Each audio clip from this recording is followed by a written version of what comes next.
오늘 우리에게 주신 하나님 말씀 시편 23편입니다.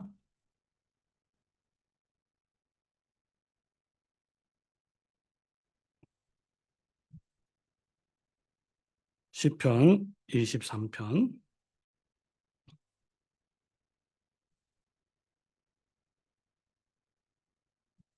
이것은 하나님의 말씀입니다.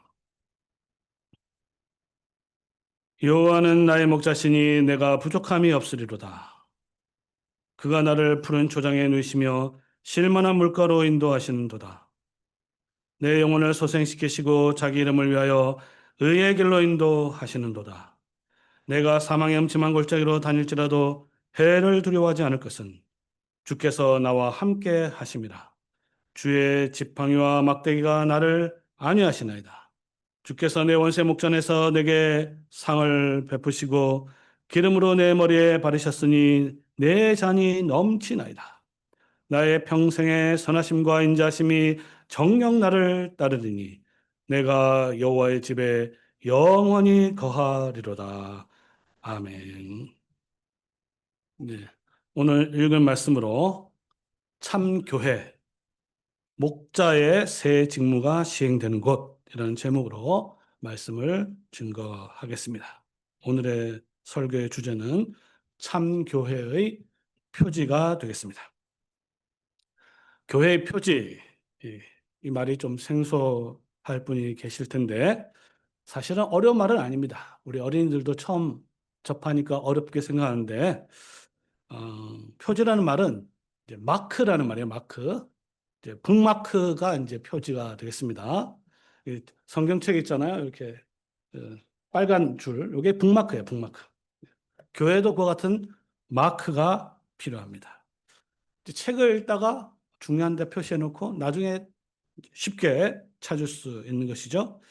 만약에 이 북마크를 해놓지 않으면 있기는 있는데 찾을 때 정말 시간을 많이 소비하게 될 것입니다. 자, 이 표지, 마크라는 개념은 교회에도 적용될 수가 있어요. 교회가 참 많죠. 참 많은데, 특별히 우리 대한민국에 정말 많은 것 같습니다. 근데 그게 정말 교회냐? 그렇지 않다는 걸 우리 잘 알고 있습니다. 어떻게 보면 이제 간판도 이제 마크라고 볼 수 있는데, 마크 보니까 뭐뭐 하나님의 교회. 이름도 하나님의 교회니까 진짜 하나님의 교회인 줄 알고 가니까 정말 하나님의 교회 아니라 진짜 이단 그런 경우도 많단 말이에요. 그래서 간판이 어떻게 보면 마크인데 제대로 된 마크가 안 될 수가 있습니다. 따라서 그 간판만으로는 참된 교회와 그렇지 않은 교회를 구별하기가 어렵습니다. 그래서 우리에게는 신자들에게는 참 교회를 구별하는 제대로 된 표지가 필요한 것입니다.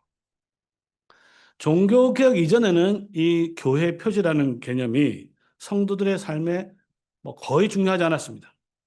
왜냐하면 종교개혁 이전에는 교회가 하나밖에 없었어요. 어떻게 보면 하나밖에 없었으니까 성경의 가르침에 따르면 교회는 하나밖에 없고 뭐 실제로 하나밖에 없으면 뭐 참교회 거짓교회를 구분할 필요가 전혀 없었던 것이죠. 교회가 하나이고 그 교회가 하나 있으면 그 교회는 무조건 한 교회가 참된 교회가 되는 것이죠. 근데 중세 천년 동안에 이 교회가 하나밖에 없던 교회가 너무너무나 타락을 해서 특별히 교리적으로 타락해서 누가 봐도 이게 교회인지 이게 사탄의 회인지 구별하지 못하는 상태가 되었습니다. 그리고 종교를 통해서 하나님께서 교회를 새롭게 하셨고 그 결과 원하지 않게 우리 눈에는 여러 개의 교회처럼 보이는 그와 같은 상태가 되었습니다. 그렇기 때문에 우리 성도들에게는 이와 같이 참 교회와 그렇지 않은 교회를 구별하는 이 마크, 표지가 아주 중요한 문제가 된 것이에요. 이 표지가 뭐 한 개냐, 두 개냐, 뭐 세 개냐, 이렇게 여러 가지 논의가 있는데, 기본적으로 세 가지 표지가 교회 안에 정착이 되었어요. 이 세 가지만 있으면 참교회와 그렇지 않은 교회를 쉽게 구별할 수가 있는데, 하나는 뭐냐면 순수한 복음, 그리고 바른 성례 시행, 그리고 신실한 권징, 이 세 가지가 개혁교회에서 참 표지로 자리를 잡았습니다. 자, 그런데 이 교회 표지가 평소에는 여러분들에게 별로 중요하지 않을 수 있습니다. 사실 거의 중요하지 않죠. 왜 그렇습니까? 여러분은 이미 참교회 다니고 있기 때문에 굳이 뭐 참교회가 뭐니 거짓교회 뭐니 고민할 필요가 사실은 없어요. 자, 그런데 여러분이 하나님 어떤 뜻에 따라 또 원하든 원하지 않든 이 교회를 떠나서 이사를 하든지 다른 어떤 뭐 결혼을 하든지 교회를 옮기게 되는 바로 그 순간에 가장 중요한 문제가 뭐냐? 그것은 교회의 표지가 되겠습니다. 그렇죠. 교회 표지라는 건 결국 어떤 교회를 다녀야 될 것인가 그 문제입니다. 그러니까 평소에 이 답을 정확하게 갖지 않고 있다면 이 표지에 대한 분명한 인식을 갖고 있지 않다면 결국 여러분들이 교회를 정할 때 어떻게 하느냐? 거의 99.5%, 4%? 자기 소견에 옳은 대로 정합니다. 거의 예외가 없어요. 평소에 교회 표지에 대한 분명한 인식이 있어야 어떤 상황에 처해 있어서도 그 기준에 따라 교회를 정하고 그 교회를 다니게 되는 것이죠. 사실은 이 자기 소견에 옳은 대로 교회를 가는 것을 가장 좋아하는 것은 이단들입니다. 이단들 그 너무 좋아요. 야, 그래. 뭐 특별한 교회 있냐? 소견에 옳은 대로 가라. 어떤 경우는 이단만 아니면 괜찮다. 이런 생각을 하는 사람도 있어요. 뭐 틀린 말은 아닐 수 있는데 아마 믿음이 강하거나 오래됐거나 또 신앙이 강한 사람들은 그런 분들은 그냥 뭐 참교회가 아니라 대충 어떤 교회를 다녀도 좀 뭐 소위 분위기 있는 교회라든지 이단만 아닌 그런 교회를 다녀도 됩니다. 그런 교회를 출석해도 자기 신앙을 지킬 수 있을 거예요. 하지만 믿음이 약한 어린 자녀들은 그냥 이단이 아니면 된다라는 식으로 교회를 선택해서는 안 되는 것이죠. 왜냐하면 어린 자녀들은 특별히 어렸을 때부터 하나님의 말씀에 따라서 신실하게 이렇게 교육을 받아도 그 신앙을 제대로 지키기가 어렵기 때문입니다. 단지 교회 규모가 크고 뭐 교육 프로그램이 잘 돼 있다고 해서 참교회 좋은 교회가 아닙니다. 부모들은 참교회를 찾아서 자녀들이 그 교회에 출석하게 하여서 신앙의 교육을 받게 해야 될 의무가 있습니다. 왜냐? 지난주에 기억하시죠? 뭐 했습니까? 모든 부모들은 세례할 때 서약을 했단 말이에요. 그 서약을 절대 잊어서는 안 될 것입니다. 자, 오늘 보면은 우리 시편 중에서 성도들에게 가장 사랑받는 시편입니다. 그렇죠? 여러분들 중에서는 이 시편 처음부터 끝까지 암송하는 분들 있을 거예요.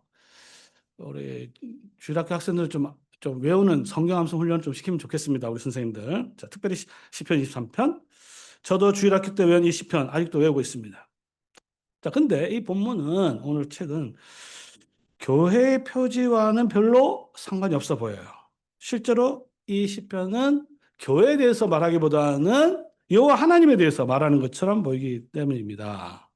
그러나 차근차근 읽어보면 성경 어디에서 어느 것보다도 이 교회의 세 가지 표지에 대해서 가장 분명하게 말하고 있다는 것을 알 수 있어요. 자, 왜냐하면 교회가 어디 있느냐에 대한 답은 사실 쉽습니다. 교회가 어디 있느냐? 그것은 하나님이 계신 곳이에요. 그게 답입니다. 자, 그러니까 교회 표지와 관련된 질문은 그럼 하나님이 그럼 어디에 계시느냐라는 질문이 되겠죠. 뭐 하나님 어디에 계셔? 하니까 뭐 어디 아무 때나 가도 되느냐? 그거는 아닙니다. 하나님은 어디든지 계시기 때문에 이 세상 모든 것이 다 교회다. 그냥 뭐 간판만 달면 교회다. 이게 아닌 거 아니에요? 예수님께서 이와 같이 말씀하신 적도 있습니다. 두세 사람이 함께 내 이름으로 모인 곳에는 나도 그들 중에 있느니라. 그러면 두세 사람이 뭐 때문에 모였는지 알아야 되는 거죠.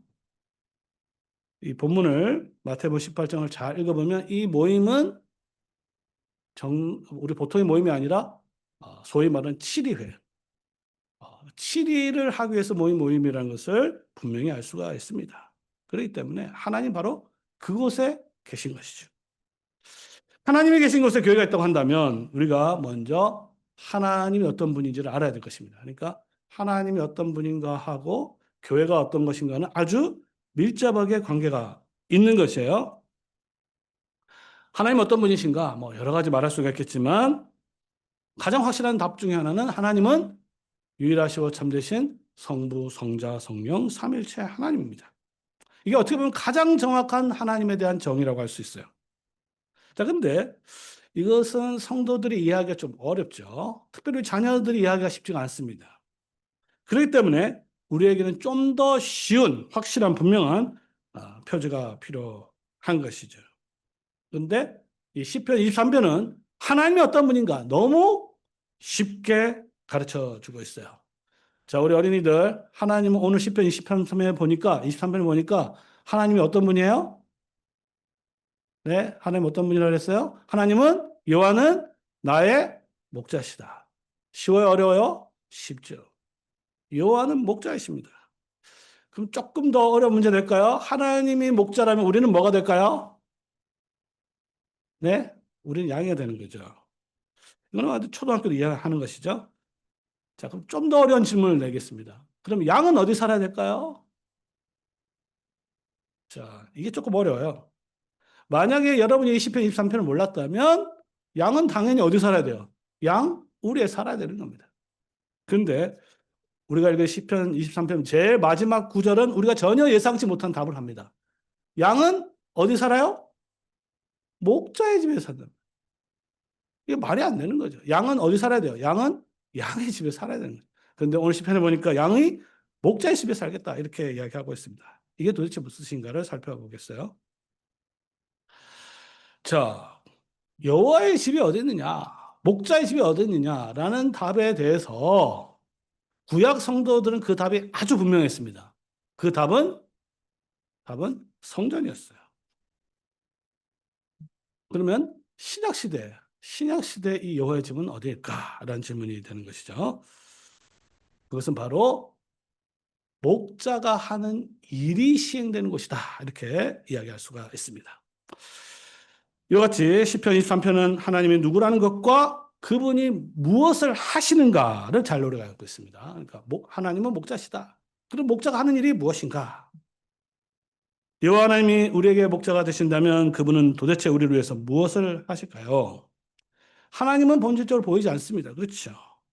그렇기 때문에 그분이 하시는 일을 봐야 돼요. 왜냐하면 하나님은 보이지 않지만 하나님께서 하시는 일은 우리 눈에 보이기 때문입니다. 이것은 교회의 표지를 이해하는 데 있어서 대단히 중요한 것이죠. 왜냐하면 표지라는 것은 보이는 거거든요. 만약에 하나님이 정말로 목자라면 하나님이 계신 곳, 그것에는 목자의 직무가 보여야 하는 것입니다. 오늘 시편 23편 1절 보니까 여호와 나의 목자시니 부족함이 없다. 자, 부족함이 없다 했어요. 이걸 통해서 우리는 목자가 해야 될 가장 일반적인 이 직무를 보게 되는데 그건 뭐냐면 목자가 해야 되는 일은 양들의 모든 필요를 채우는 것입니다. 그렇죠? 왜냐하면 양은요, 동물 중에서 가장 약해요. 그래서 양은 스스로 힘으로 이 세상을 살 수가 없습니다. 스스로 먹을 것도 찾을 수도 없고 또 광야에서 막 길도 잃고 헤매고 특별히 이제 사자, 뭐 이리, 짐승으로부터 지킬 수도 없습니다. 그렇기 때문에 목자가 필요하고 목자는 이 모든 필요를 채우는 것이죠. 이게 고대 근동에서는요, 참신과 거짓신을 나누는 아주 중요한 기준이었어요.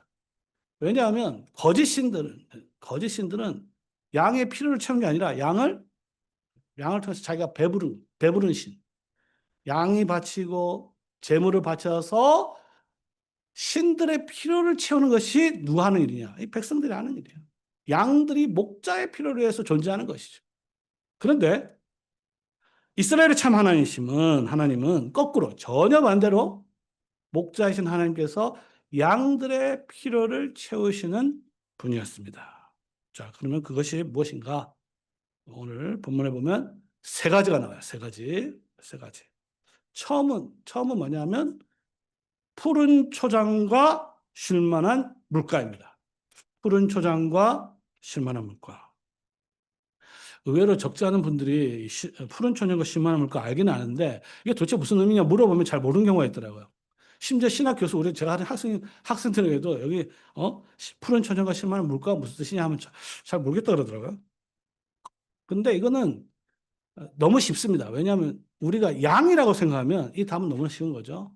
우리가 양이라고 생각하면 푸른 초장, 실만한 물가는 정답이 나오는 거죠. 뭡니까? 양이 뭘 먹어요? 풀 먹죠. 뭘 마십니까? 물 마시는 거예요. 수돗물 아니라 시냇물 마시는 거예요. 그러니까 초장과 물가. 그런데 푸른 초장, 실만한 물가. 어떻게 됩니까? 이거는 양식이 굉장히 많다라는 것을 의미하는 거죠. 물도 굉장히 많다라는 것을 의미합니다. 그러니까 푸른 초장과 실만한 물가. 이것은 양들을 풍성하게 먹이고 또 마음껏 마시도록 하는 것이 목자의 첫 번째 직무예요. 자, 그러면 여호와 하나님께서 정말로 목자이셨는가? 정말로 목자였습니다. 이걸 광야 40년 그 역사를 통해서 아주 분명하게 보여주셨어요. 자, 40년 동안에 이스라엘 백성들이 배가 고팠습니다. 하나님께서 어떻게 먹이셨나요? 어떻게 먹이셨어요? 만나를 통해서 먹였습니다. 만나를 통해서. 광야에 있다 사막에 있다 보니까 물이 없었습니다. 물이 없으니까 하나님께서 마음껏 마시게 했습니다. 어떻게 해요?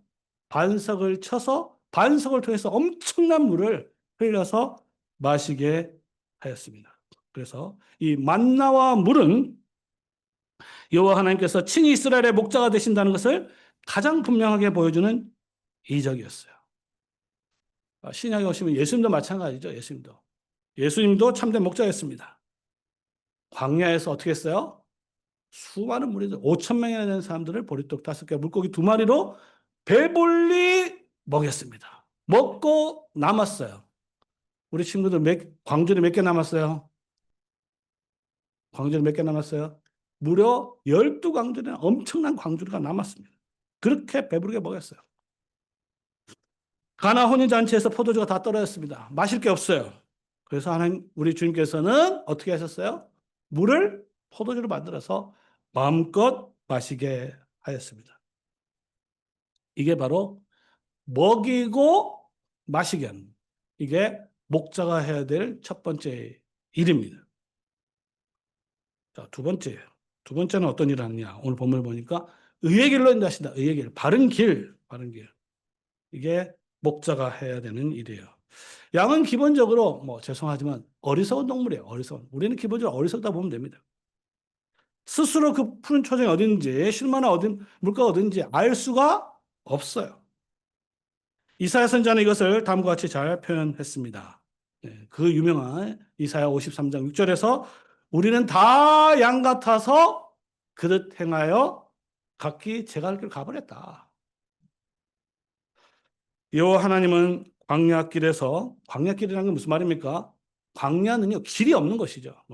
광야에서 길이 없는 곳에서 이스라엘 백성들을 낮에는 구름 기둥으로, 밤에는 불 기둥으로 그들을 인도하셨습니다.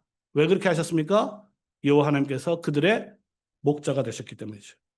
모세는 이것을 다음과 같이 잘 서술하고 있어요. 여호와 하나님께서 광야에서 먼저 그 길을 가셨고, 앞에서 먼저 가셨고, 장막 칠 곳을 찾으셨고, 그리고 밤에는 불로, 낮에는 구름으로 너의 갈 길을 지시하셨다. 왜 그렇게 하셨습니까? 여호와 하나님께서 뭐라고요? 목자가 되시기 때문인 것이죠. 광야에서 만나로 먹이시고 반석의 물로 마시게 하신 하나님은 이제 시내산에서 모세를 통하여 십계명 두 돌판을 주셨습니다. 이 십계명은 이스라엘 백성들이 앞으로 어떻게 나가야 될까, 어떻게 살아야 될 바른 길을 가르쳐주는 생명의 길이었습니다. 마찬가지로 목자이신 우리 예수님도 어떻게 하셨습니까? 예수께서 산에 오르신 이유가 뭐냐? 산에 오르시니 제자들이 나온지라 입을 열어 가르쳐 가라사대에서 산상수훈을 가르치신 것이에요. 예수님께서 가르치신 모든 것이 바로 성경에 기록되었고, 이 성경을 통하여서 오늘도 당신의 백성들을 인도하십니다. 왜요? 우리 주님께서 우리의 목자가 되시기 때문입니다. 따라서 참된 교회는 인간적인 가르침이 아니라 재밌는 말도 아니고 오직 주님께서 가르친 의의 길, 의의 도를 가르치는 것이 되어야 합니다. 자, 이제 푸른 초장 실만한 물가, 그다음에 두 번째는 의의 길, 세 번째는 주의 지팡이라는 말이 나옵니다. 주의 지팡이. 주께서 바른 길로 인도하실 때, 의의 길로 인도하실 때 양들은 순종하지 않고 자기 갈 때가 있어요. 때로는 그것이 사망의 음침한 골칫자기가 될 수도 있습니다. 우리 성도들이 하나의 말씀을 버리고 각기 가다 보면 진짜 사망의 음침한 골짜기를 갈 수도 있습니다. 이런 곳에는 늘 늑대나 이리 사자 같은 것이 있는 것이죠. 이때가 양에게는 가장 위험한 순간입니다. 이스라엘 백성들도 적과 꿀이 흐르는 가나안 땅에 도달하기 위해서 40년 동안 이 광야의 길을 걷었어요. 걷다 보면 이제 아말렉, 이와 같은 강포한 강대한 민족들로부터 공격을 받았습니다. 그때 우리 주님께서 그들을 모세를 통하여 지키신 것이죠. 맹수들이 공격할 때 양들은 스스로 지킬 수가 없습니다. 오직 목자만이 그들을 지킬 수가 있죠. 근데 목자가 그들을 지키는 그 수단이 있어요. 사실 목자도 그렇게 센 건 아니잖아요. 그게 뭐냐? 그것은 바로 지팡이와 막대기, 지팡이라는 거예요. 맹수에게는 무기의 역할도 하지만 양들에게는 사랑의 매와 같은 역할도 합니다. 그래서 참된 목자는 이리가 오더라도 도망하지 않고 양들을 위해서 최선을 위해서 싸우는 자입니다. 심지어 우리 주님께서 말씀하시기를 선한 목자는 양들을 위하여 목숨을 버린다 이렇게 말씀하셨어요. 우리 주님께서 십자가에 죽으신 이유가 뭐냐? 우리의 가장 큰 원수인 죄와 사망으로부터 우리를 지키고 건지시기 위해서입니다. 고대 사회에서 보면요, 이 왕들이 해야 될 가장 중요한 일은 뭐냐면 여러 가지 일이 있지만 먹이는 것도 있고 가르치는 것도 있지만 무엇보다도 적군과 싸워서 이겨야 돼요. 적과 싸워서 패한다? 그럼 왕의 자격이 없는 겁니다. 사사시대에 보면요, 이스라엘 백성들이 이 왕을 세운 이유가 뭐냐면 사무엘에게 우리도 다른 나라처럼 왕을 세워서 우리를 지키라. 우리도 열방같이 우리 왕이 우리를 다스리고 우리 앞에 나아가서 우리의 싸움을 싸워야 한다. 이래서 왕을 세운 거예요. 왕이 아무리 성품이 좋고 나라를 경영한다 하더라도 전쟁에서 지면 그것이 무슨 의미가 있겠습니까? 오늘 본문에 보면 이제 원수의 목전에서라는 말이 나오죠. 원수의 목전. 이게 시편 23편에서 이 왕의 역할을 잘 노래하고 있는 거예요. 5절을 이렇게 주목해 보면 이게 앞에는 목자에 대해서 이야기하는 것 같은데 5절부터는 목자가 아니죠. 목자가 뭐 양들에게 뭐 상을 차려놓고 뭐 기름 붓고 이런 거는 목자가 하는 일이 아닙니다. 이거는 왕이 하는 거예요. 자, 그런데 이것은 기본적으로 왕의 승리를 노래하는 거예요. 원수와 싸워서 전쟁에서 이기고 나서 원수를 전부 다 포로로 끌고 나와서 그 앞에 상을 차려놓고 그리고 음식을 베풀어놓고 그것을 마음껏 즐기면서 같이 즐기면서 그렇죠? 그리고 그 승리한 자에게 기름을 부어서 영화롭게 하는 그 장면입니다. 이와 비슷한 게 사사기 1장 7절에 보면요. 이건 악한 왕인데 가나안의 아도니베섹이라는 사람이 있어요. 70명이 싸워 전쟁에서 이겨가지고 70명 왕을 다 잡았어요. 잡아가지고 어린이들이 있어서 좀 그렇긴 한데 엄지발가락, 엄지손가락 다 잘랐어요. 그리고 나서 자기가 먹던 상에 그렇죠? 떨어지는 음식을 먹게 하였습니다. 그러니까 고대 사회에서는 이 왕이 밖에 나가서 싸워서 승리하면요. 그 원수들 데리고 와서 큰 잔치를 베풀었던 것이죠. 우리를 괴롭히는 적들은 굶주림 속에서 우리의 식탁을 부러워할 것입니다. 왕은 자기 자신을 위해서 싸우지만 그 싸움의 이익을 자기를 위해서 사용하지 않고 자기 백성들과 함께 하는 것이죠. 이게 바로 진정한 목자라고 할 수 있습니다.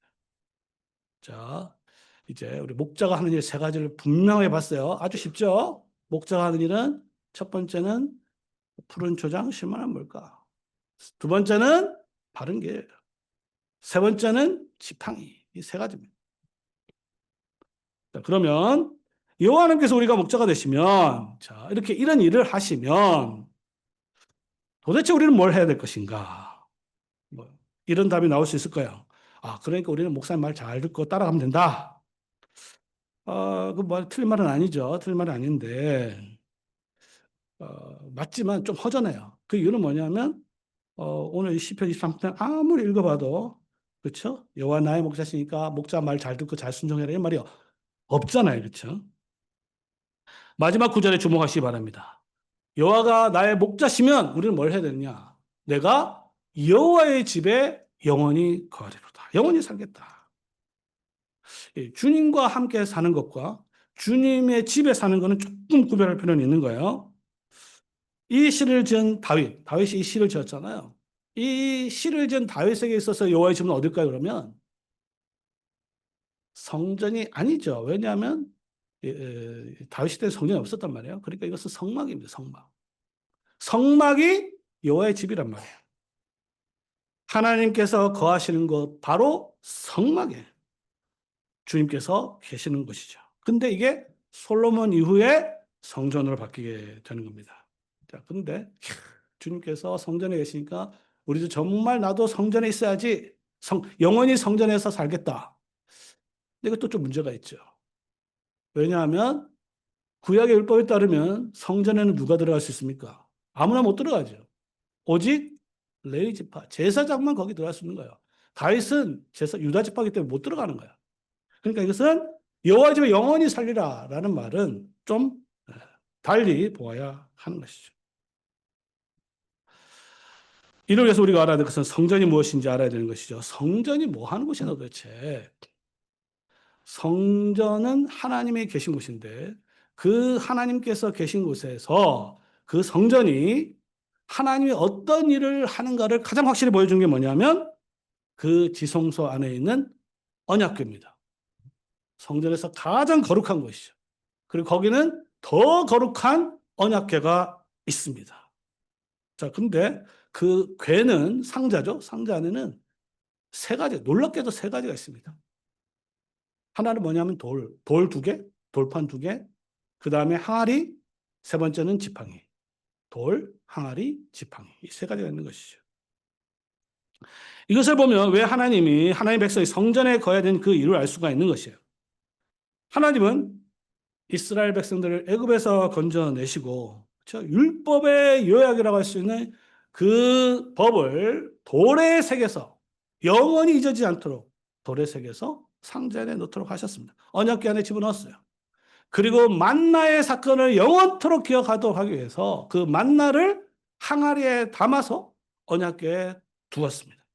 그리고 아론의 쌍난 지팡이, 사실 지팡이가 죽었지만 쌍이 났잖아요. 기저귀 지팡이잖아요. 그 지팡이를 아론의 제사장 직분을 통해서 자기 백성들을 지킨다는 것을 이 언약궤를 통해서 보여주신 것이죠. 실제로 이스라엘 백성들이 광야에서 40년 동안 유리할 때 여호와 하나님은요 항상 그들보다 먼저 이동하셨다. 아까 얘기했죠. 특별히 그 하나님께서 먼저 이동한 걸 뭘로 보여주셨냐면 언약궤를 통해서 보여주셨습니다. 언약궤.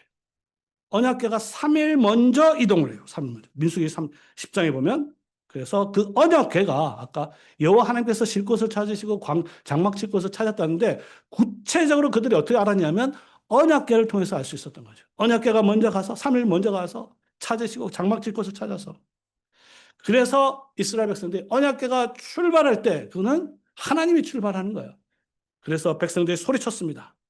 백성들이 뭐라고 소리치냐면 여호와여 일어나서 주의 대적들을 흩으시고 주를 미워하는 자로 주의 앞에서 도망하게 하옵소서 외쳤습니다. 이 언약궤야말로 그들에게 그죠? 목자가 되신다는 것을 눈으로 보여주는 아주 중요한 증거였습니다. 자, 이 모든 것을 종합해 보면 성전, 특별히 성전 안에 있는 이 언약궤야말로 하나님이 이스라엘 목자가 된다는 것을 확실하게 보여주는 것입니다. 여호와의 집에 거한다는 말은 무슨 말이에요? 그러면 이제 그가 제사장, 거룩한 제사장이 되었다는 것을 의미합니다. 이것은 바로 그들이 거룩한 백성 제사장 나라가 되었다는 것이고 이것은 하나님과 이스라엘 백성들의 사이에 맺어진 언약에 근거하는 것입니다.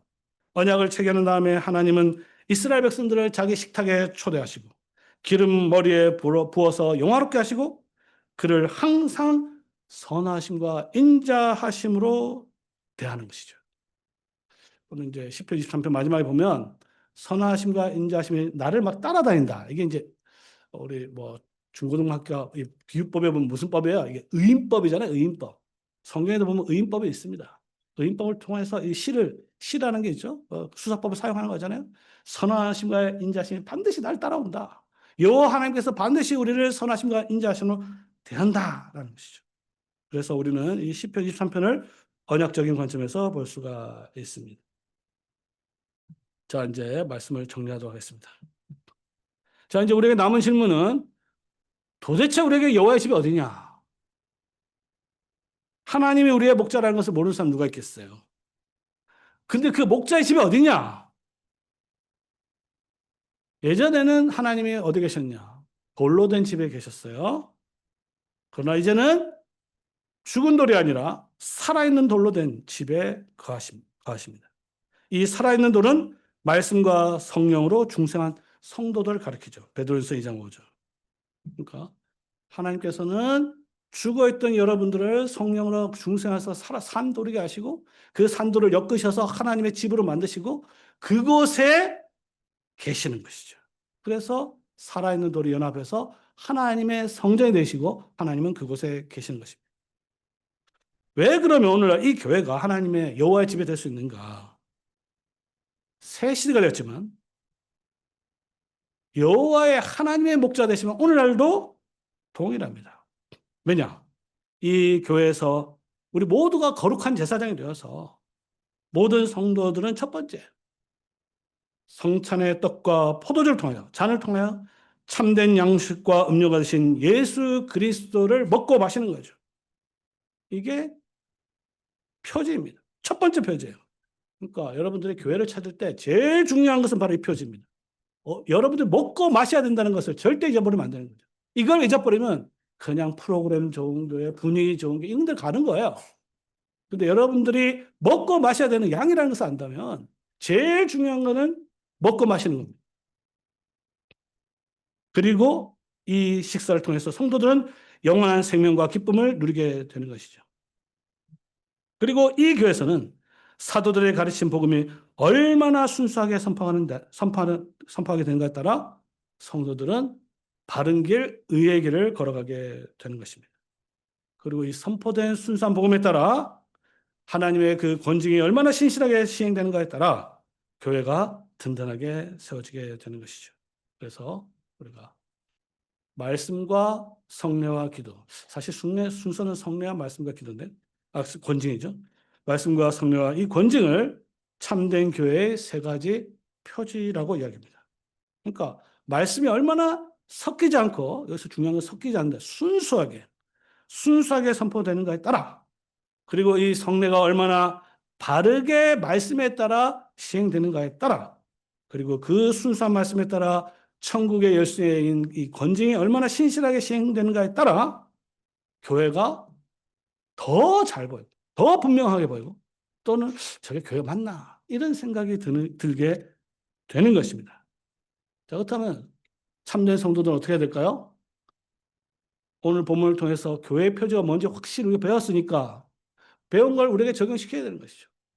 앞으로 어떤 삶을 통하여도 우리 교회를 보더라도 이 표지가 정말 분명해 보이는가? 그렇죠? 더욱 분명한 교회. 이 세 가지 표지를 보고 그 교회에 속하여 신앙생활을 해야 되는 것입니다. 그럴 때 어떻게 되냐? 여러분들의 부족함이 채워진다. 여러분이 절대 부족하다는 것을 잊지 마시기 바랍니다. 여러분들은 채워져야 되는 존재인 것이죠. 참 교회의 표지에 따라서 그 교회를 여호와의 집으로 삼고 영원히 살아가기를 소원하는 여러분들에게 주의 선하심과 인자하심이 항상 따르기를 성부와 성자와 성령의 이름으로 축원합니다. 아멘.